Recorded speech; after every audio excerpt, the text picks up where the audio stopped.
Hi good morning. അപ്പോൾ നമ്മുടെ ഇന്നത്തെ റെസിപ്പി ഒരു കറിയാണ്, നമ്മുടെ ചെറുപയർ കറി. തേങ്ങ അരയ്ക്കാതെ ഉണ്ടാക്കുന്ന ചെറുപയർ കറി. അപ്പോൾ തേങ്ങ അരയ്ക്കാതെ ചെറുപയർ കറി ഉണ്ടാക്കുമ്പോൾ തിക്കായിട്ടുണ്ടാവുമോ, വെള്ളം പോലെ ഇരിക്കില്ലേ, ലൂസായിട്ടിരിക്കില്ലേ എന്നൊക്കെ നിങ്ങൾക്ക് സംശയം തോന്നാം. പക്ഷെ ഇത് കണ്ടോ, നല്ല തിക്കായിട്ടുള്ള ചെറുപയർ കറിയാണ് നമ്മൾ തേങ്ങ അരയ്ക്കാതെ ഉണ്ടാക്കിയിട്ടുള്ളത്. അപ്പോൾ ഞാനിത് പുട്ടിൻ്റെ കൂടെയാണ് കേട്ടോ പ്രസൻറ്റ് ചെയ്തിരിക്കുന്നത്. എന്താണെന്ന് വെച്ചാൽ നമ്മുടെ റവപ്പുട്ടാണ് രാവിലെ ഉണ്ടാക്കിയത്, രാവിലെ ബ്രേക്ക്ഫാസ്റ്റിന് ഉണ്ടാക്കിയ കറിയാണ്. അപ്പോൾ നിങ്ങൾക്കും കൂടി ഈ ഒരു റെസിപ്പി ഷെയർ ചെയ്യാമല്ലോ എന്ന് വിചാരിച്ചു. അപ്പോൾ റവപ്പുട്ടിൻ്റെ റെസിപ്പി നമ്മൾ നേരത്തെ ചെയ്തിട്ടുണ്ട് കേട്ടോ, അത് നിങ്ങളെല്ലാവരും കണ്ടിട്ടുണ്ടാവുമെന്ന് വിചാരിക്കുന്നു. കണ്ടിട്ടില്ലാത്തവർ ഒന്ന് റവപ്പുട്ടെന്ന് സെർച്ച് ചെയ്ത് നോക്കിക്കോളൂ. നീതാസ് ടേസ്റ്റ്ലാൻഡ് റവപ്പുട്ടെന്ന് പറഞ്ഞ് സെർച്ച് ചെയ്തിട്ടുണ്ടെങ്കിൽ നമ്മുടെ റവപ്പുട്ടിൻ്റെ റെസിപ്പി കിട്ടും. അപ്പോൾ ഈ തേങ്ങ അരച്ചിട്ടുള്ള ചെറുപയർ കറി നമ്മൾ നേരത്തെ ചെയ്തിട്ടുണ്ട്. ഇനിയിപ്പോൾ തേങ്ങ അരയ്ക്കാതെയുള്ള ചെറുപയർ കറി എങ്ങനെയാണ് ഉണ്ടാക്കുന്നത് നമുക്കൊന്ന് നോക്കിയിട്ട് വരാം. നമുക്ക് നമ്മുടെ ചെറുപയർ കറിക്ക് ആവശ്യമായിട്ടുള്ള ഇൻഗ്രീഡിയൻസ് നോക്കാം. നമ്മളിപ്പോൾ 1 കപ്പ് ചെറുപയർ എടുത്തിട്ടുണ്ട്. അതിലേക്ക് ഒരു മീഡിയം വലിപ്പമുള്ളൊരു സവാള എടുത്തിട്ടുണ്ട്. സവാള കുറച്ച് വലുതായാലും കുഴപ്പമൊന്നുമില്ല. 2 തക്കാളി എടുത്തിട്ടുണ്ട്. ചെറിയ തക്കാളി ആയതുകൊണ്ടാണ് ഞാൻ 2 തക്കാളി എടുത്തിട്ടുള്ളത്. വലിയ തക്കാളി ആണെങ്കിൽ 1 മതി. പിന്നെ നിങ്ങളുടെ എരിവിനനുസരിച്ച് പച്ചമുളക് എടുക്കുക. ഞാനിപ്പോൾ ഒരു 4 പച്ചമുളക് എടുത്തിട്ടുണ്ട്. കുറച്ച് കറിവേപ്പില എടുത്തിട്ടുണ്ട്. പിന്നെ ബാക്കിയുള്ള ഇൻഗ്രീഡിയൻസ് ഒക്കെ നമുക്ക് ചേർക്കുമ്പോൾ പറയാം. അപ്പോൾ ആദ്യം നമുക്ക് ഈ ചെറുപയറൊന്ന് കുക്ക് ചെയ്യാൻ വയ്ക്കാം. അപ്പോൾ നമ്മളിപ്പോൾ ചെറുപയർ കുക്ക് ചെയ്യാനായിട്ട് കുക്കർ എടുത്തിട്ടുണ്ട്. നിങ്ങൾ തലേ ദിവസം ചെറുപയർ സോക്ക് ചെയ്തതാണെങ്കിൽ ചട്ടിയിൽ വേവിച്ചാലും മതി. ഞാനിപ്പോൾ ഒരു 15 മിനിറ്റ് ചെറുപയർ സോക്ക് ചെയ്തെടുത്തിട്ടുള്ളൂ. ഞാൻ കുക്കറിൽ വേവിച്ചാൽ വേഗം തന്നെ പയർ കുക്കായി വരുള്ളൂ. ഇതിലേക്ക് നമുക്ക് കുറച്ചധികം വെള്ളം ചേർക്കാം. 1 കപ്പ് പയറാണെങ്കിൽ ഒരു 3 കപ്പ് വെള്ളം ചേർക്കാം. എന്താണെന്ന് വെച്ചാൽ നമുക്ക് ഗ്രേവി വേണ്ടതാണല്ലോ, അതുകൊണ്ടാണ് കൂടുതൽ വെള്ളം ചേർക്കുന്നത്. ഇതിലേക്ക് നമുക്ക് പയറിന് ആവശ്യമായിട്ടുള്ള ഉപ്പ് ചേർക്കുക. അതുപോലെ തന്നെ ഒരു 1/2 ടീസ്പൂൺ മഞ്ഞൾപ്പൊടിയും ചേർക്കുക. ഇനി നമുക്ക് കുക്കർ അടച്ചു വെച്ച് കുക്ക് ചെയ്യാം. അപ്പോൾ നിങ്ങളുടെ കുക്കറിൽ എത്ര വിസിലാണോ, ഈ പയർ 3 വിസിൽ വരുമ്പോഴാണ് എനിക്ക് കുക്കായി കിട്ടുന്നത്. കുക്കായി കുറച്ച് ഉടഞ്ഞു പോയാലും കുഴപ്പമൊന്നുമില്ല, ഉടച്ചെടുക്കാനുള്ളതാണ് നമുക്ക് ഈ പയർ. അതുകൊണ്ട് നിങ്ങളുടെ കുക്കറിൽ എത്ര വിസിൽ വരുമ്പോഴാണ് പയർ കുക്കായി കിട്ടുന്നതെന്ന് വെച്ചാൽ അത്രയും വിസിൽ വരുത്തുക. ഞാനിപ്പോൾ 3 വിസിൽ വരുമ്പോൾ ഓഫ് ചെയ്യും. അപ്പോൾ പയറൊന്ന് കുക്കാവട്ടെ. ഈ സമയത്ത് നമുക്ക് നമ്മുടെ സവോളയും തക്കാളിയും പച്ചമുളകും എല്ലാം കട്ട് ചെയ്തെടുക്കാം. അപ്പോൾ നമ്മുടെ പയർ ഇപ്പോൾ കുക്കായിട്ടുണ്ട്. ഈ സമയത്ത് ഞാനിപ്പോൾ തക്കാളി ഇതുപോലെ ചെറിയ ക്യൂബ്സായിട്ട് കട്ട് ചെയ്തിട്ടുണ്ട്. സവോള തിന്നായിട്ട് സ്ലൈസ് ചെയ്തെടുത്തിട്ടുണ്ട്. ഇനി നമുക്ക് നമ്മുടെ മസാല റെഡിയാക്കി എടുക്കാം. അപ്പോൾ നമ്മുടെ പയർ കുക്കായത് ഞാൻ കാണിച്ചു തരാം. ഇത് കണ്ടോ, നന്നായിട്ട് കുക്കായി വന്നിട്ടുണ്ട്, നന്നായിട്ട് ഉടഞ്ഞു വരുന്നുണ്ട്. അത്രയും കുക്കായിട്ടുണ്ട്. ഇത്രയും കുക്കായി വരണം എങ്കിലേ നമ്മുടെ കറി കൊഴുപ്പുള്ള ഗ്രേവി ആവുള്ളൂ. ഇനി നമുക്ക് വേറെ പാൻ വെക്കാം. ഈ പാനിലേക്ക് നമുക്ക് കുറച്ച് വെളിച്ചെണ്ണ ഒഴിച്ചു കൊടുക്കാം. ഈ കറി വെളിച്ചെണ്ണയിൽ തന്നെ ചെയ്യണം. ഇപ്പോൾ നമ്മുടെ വെളിച്ചെണ്ണ നന്നായിട്ട് ചൂടായിട്ടുണ്ട്. നമുക്കിതിലേക്കൊരു 1/2 ടീസ്പൂൺ കടുക് ഇട്ട് കൊടുക്കാം. ഇതിലേക്ക് നിങ്ങൾക്ക് താല്പര്യമുണ്ടെങ്കിൽ, എന്താണെന്ന് വെച്ചാൽ ചില ആളുകൾക്ക് നിർബന്ധമാണ് വെളുത്തുള്ളിയും ഇഞ്ചിയും ചേർക്കുക എന്നുള്ളത്. ചെറുപയർ കറിയിലൊന്നും ഞാൻ വെളുത്തുള്ളി ചേർക്കാറില്ല, അതുകൊണ്ട് ഞാൻ ചേർക്കുന്നില്ല. നിങ്ങൾക്ക് വേണമെന്നുണ്ടെങ്കിൽ 2-3 അല്ലി വെളുത്തുള്ളിയും 1 പീസ് ഇഞ്ചിയും ചെറുതായിട്ട് മുറിച്ചിട്ട് സവോളയുടെ കൂടെ ചേർത്ത് വഴറ്റിയെടുക്കാം കേട്ടോ. അത് താല്പര്യമുള്ള ആളുകൾക്ക് വേണ്ടി മാത്രം പറഞ്ഞതാണ്. അപ്പോൾ നമ്മുടെ കടുകൊന്ന് പൊട്ടി വരട്ടെ. ഇപ്പോൾ നമ്മുടെ കടുകൊന്ന് പൊട്ടി കഴിയാറായിട്ടുണ്ട്. നമുക്കിതിലേക്കൊരു 3 വറ്റൽമുളക് ചേർക്കാം.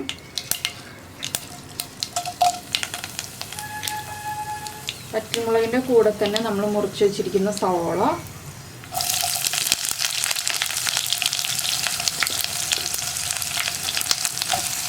ഇതിൻ്റെ കൂടെ തന്നെ നമ്മൾ കട്ട് ചെയ്ത് വെച്ചിരിക്കുന്ന പച്ചമുളകും, ഞാൻ 2ആയിട്ട് സ്പ്ലിറ്റ് ചെയ്താണ് എടുത്തിട്ടുള്ളത് പച്ചമുളക്.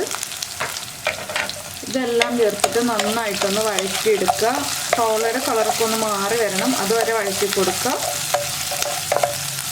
സവോളയിലേക്ക് നമുക്ക് കുറച്ച് ഉപ്പ് ചേർക്കാം. എന്താണെന്ന് വെച്ചാൽ നമ്മൾ നമ്മുടെ പയറിന് ആവശ്യമായിട്ടുള്ള ഉപ്പേ ചേർത്തിട്ടുള്ളൂ. സവോളയ്ക്ക് ആവശ്യമായിട്ടുള്ള ഉപ്പ് ചേർത്ത് കൊടുക്കാം. ഇനി സവോളയൊന്ന് കളർ മാറി വരുന്നത് വരെ ഇളക്കി കൊടുത്തുകൊണ്ടിരിക്കുക. അപ്പോൾ ഇത് തേങ്ങ അരച്ച് വയ്ക്കുന്ന രീതിയിൽ നമ്മൾ ചെയ്തിട്ടുണ്ട് കേട്ടോ ഈ ഒരു ചെറുപയർ കറി. അതിൽ തക്കാളിയൊന്നും ചേർക്കാതെയാണ് തേങ്ങ അരച്ച് വയ്ക്കുന്ന രീതിയിൽ ചെയ്തത്. ഇതിപ്പോൾ തക്കാളി ചേർത്തിട്ട് ഉള്ള രീതിയിൽ തേങ്ങ അരയ്ക്കാതെ. അപ്പോൾ തേങ്ങ അരയ്ക്കുന്ന രീതിയിലുള്ള ചെറുപയർ കറിയാണെങ്കിൽ പയർ ഇത്രയും വേവേണ്ട ആവശ്യമില്ല കേട്ടോ. ഇതിലും കുറച്ചുകൂടി ഒന്ന് കുറഞ്ഞു വെന്താൽ മതി. പക്ഷേ തേങ്ങ അരയ്ക്കാതെ നമ്മൾ ഇതുപോലെ ഉണ്ടാക്കുമ്പോൾ കുറച്ച് ഇത്രയും ഉടഞ്ഞു പോകുന്ന രീതിയിൽ കുക്കായി വരണം. പിന്നെ നിങ്ങളുടെ പയറിൽ വെള്ളം കുറവാണെന്നുണ്ടെങ്കിൽ കുറച്ച് വെള്ളം തിളപ്പിച്ച് അടുപ്പിച്ച് വയ്ക്കുക. എന്താണെന്ന് വെച്ചാൽ ഇതിൽ പച്ചവെള്ളം ഒഴിക്കരുത്, തിളപ്പിച്ച വെള്ളം ചേർത്താലേ ടേസ്റ്റ് ഉണ്ടാവുള്ളൂ. അല്ലെങ്കിൽ കറിക്കൊരു പച്ച ടേസ്റ്റ് വരും, ആ പച്ചവെള്ളത്തിൻ്റേതായിട്ടുള്ള ടേസ്റ്റ് വരും. അപ്പോൾ ഞാനിതൊന്ന് വഴറ്റിയെടുക്കട്ടെ. ഇപ്പോൾ നമ്മുടെ സവോള ഒന്ന് വഴന്ന് വന്നിട്ടുണ്ട്. നമുക്കിതിലേക്ക് ഇനി പൊടികൾ ആഡ് ചെയ്യാം. ഫ്ലെയിം കുറച്ച് വയ്ക്കുക. ഇങ്ങനെ ആദ്യം ചേർക്കുന്നത് ഒരു 1/4 ടീസ്പൂൺ മഞ്ഞൾപ്പൊടിയാണ്. നമ്മൾ പയറിൽ മഞ്ഞൾപ്പൊടി ചേർത്തിട്ടുണ്ട്, എങ്കിലും കുറച്ച് മഞ്ഞൾപ്പൊടി, 1/4 ടീസ്പൂൺ തന്നെ കാശ്മീരി ചില്ലി പൗഡർ. പച്ചമുളകിൻ്റെ എരിവുണ്ടല്ലോ, അതുകൊണ്ടാണ് 1/4 ടീസ്പൂൺ ചേർക്കുന്നത്. 1/2 ടീസ്പൂൺ മല്ലിപ്പൊടി, 1/2 ടീസ്പൂൺ നമ്മുടെ പെരിഞ്ജീരകം പൊടിച്ചത്. നിങ്ങൾക്ക് ഗരം മസാല ചേർത്താലും മതി. ഗരം മസാല ഉണ്ടെന്നുണ്ടെങ്കിൽ, പെരിഞ്ജീരകം ഉണ്ടെങ്കിൽ പെരിഞ്ജീരകം ചേർക്കാം കേട്ടോ. പെരിഞ്ജീരകത്തിനാണ് ടേസ്റ്റ് കൂടുതൽ. അപ്പോൾ എല്ലാവരുടെയും വീട്ടിൽ പെരിഞ്ജീരകം പൊടിച്ചത് ഉണ്ടാവില്ലല്ലോ, അതുകൊണ്ടാണ് ഞാൻ ഗരം മസാലയുടെ കാര്യം പറഞ്ഞത്. പെരിഞ്ജീരകമൊക്കെ കുറച്ച് പൊടിച്ച് വയ്ക്കുന്നത് നല്ലതാണ് എപ്പോഴും നമ്മൾ ഇതുപോലെ മസാലക്കറികളൊക്കെ ഉണ്ടാക്കുമ്പോൾ. ഇനി നമ്മുടെ പൊടികൾ 1 മിനിറ്റ് ഒന്ന് കുക്ക് ചെയ്യുക. അപ്പോൾ നമ്മുടെ പൊടികളെല്ലാം നന്നായി ആ റോ സ്മെല്ലും റോ ടേസ്റ്റും ഒക്കെ മാറി വരും.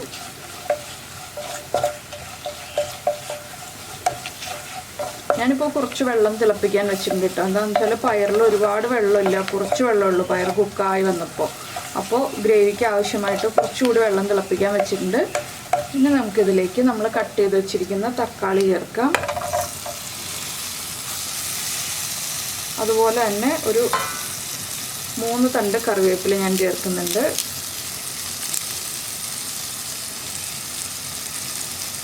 ഇനി ഒന്ന് തക്കാളി കുക്കായി വരണം.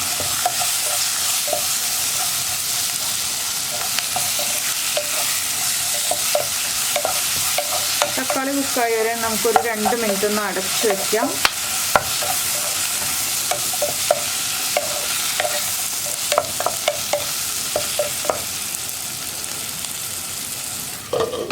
അപ്പോൾ നമ്മൾ തക്കാളി അടച്ച് വെച്ചിട്ട് 2 മിനിറ്റ് ആയി. ഞാൻ ഒരു പ്രാവശ്യം ഒന്ന് ഇളക്കി കൊടുത്തായിരുന്നു. ഇപ്പോൾ ആ തക്കാളിയൊക്കെ നന്നായിട്ട് കുക്കായി വന്നിട്ടുണ്ട്. നമുക്കിനി ഇതിലേക്ക് നമ്മൾ വേവിച്ച് വെച്ചിരിക്കുന്ന പയർ ചേർക്കാം.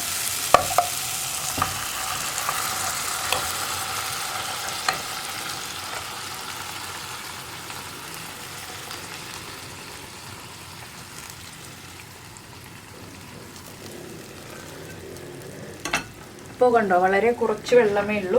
ഇതിലേക്ക് ഞാൻ കുറച്ച് തിളച്ച വെള്ളം ചേർക്കുകയാണ്.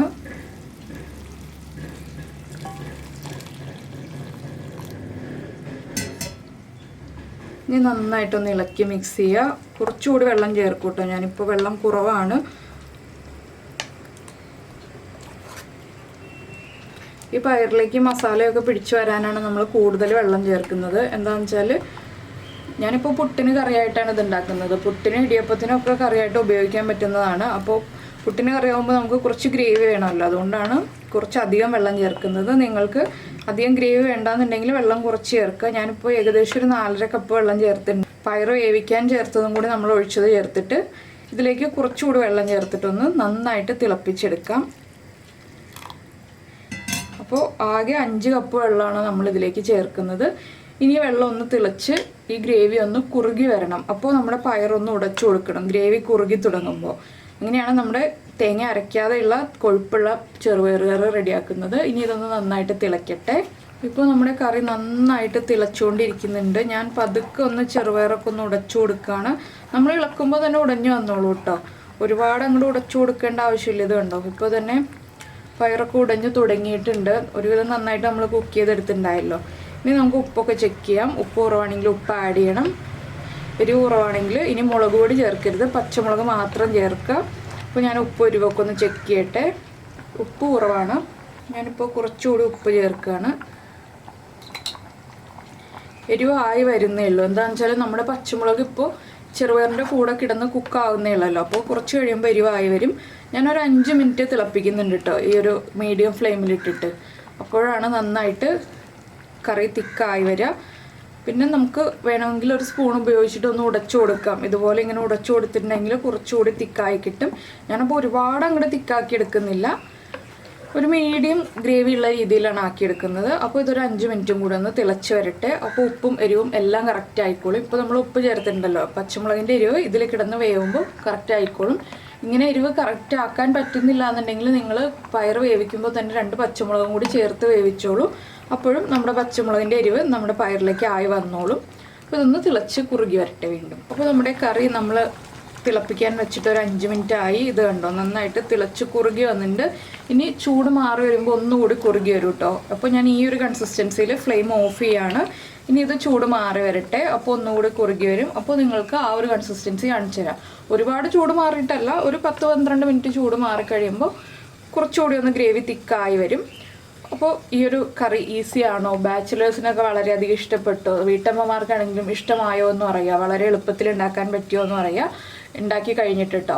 അതുപോലെ തന്നെ നിങ്ങൾക്ക് ഇഷ്ടമായോ ഈ റെസിപ്പി, ടേസ്റ്റൊക്കെ ഇഷ്ടമായോ എന്നുള്ളതും കൂടി കമൻറ്റ് ചെയ്യുക. പിന്നെ ഇഷ്ടമായ റെസിപ്പികൾ കുക്കിംഗ് താല്പര്യമുള്ള നിങ്ങളുടെ ഫാമിലി മെമ്പേഴ്സിനും റിലേറ്റീവ്സിനും ഫ്രണ്ട്സിനും ഒക്കെ ഒന്ന് ഷെയർ ചെയ്ത് കൊടുക്കുക. അപ്പോൾ നമ്മുടെ ചാനൽ ആദ്യമായിട്ട് കാണുകയാണെങ്കിൽ നമ്മുടെ ചാനലിൽ വീഡിയോ പ്രസൻറ്റ് ചെയ്യുന്ന രീതിയൊക്കെ ഇഷ്ടമായി എന്നുണ്ടെങ്കിൽ നമ്മുടെ ചാനൽ ഒന്ന് സബ്സ്ക്രൈബ് ചെയ്യുക. സബ്സ്ക്രൈബ് ചെയ്യുന്നതിന് ഈ വീഡിയോയുടെ താഴെയുള്ള റെഡ് സബ്സ്ക്രൈബ് ബട്ടൺ ഒന്ന് ക്ലിക്ക് ചെയ്യുക. അതിൻ്റെ റൈറ്റ് സൈഡിലുള്ള ബെൽ ഐക്കണും ക്ലിക്ക് ചെയ്യുക. അപ്പോൾ ഓൾ എന്ന് പറഞ്ഞിട്ടൊരു ഓപ്ഷൻ വരും. ആ ഓളും കൂടി പ്രസ് ചെയ്തിട്ടുണ്ടെങ്കിൽ ഞാൻ എപ്പോഴും വീഡിയോ അപ്ലോഡ് ചെയ്യുമ്പോൾ നിങ്ങൾക്ക് നോട്ടിഫിക്കേഷൻ വരും. അപ്പോൾ നമുക്ക് നമ്മുടെ അടുത്തൊരു റെസിപ്പിയുമായിട്ട് അടുത്ത ദിവസം വീണ്ടും കാണാം.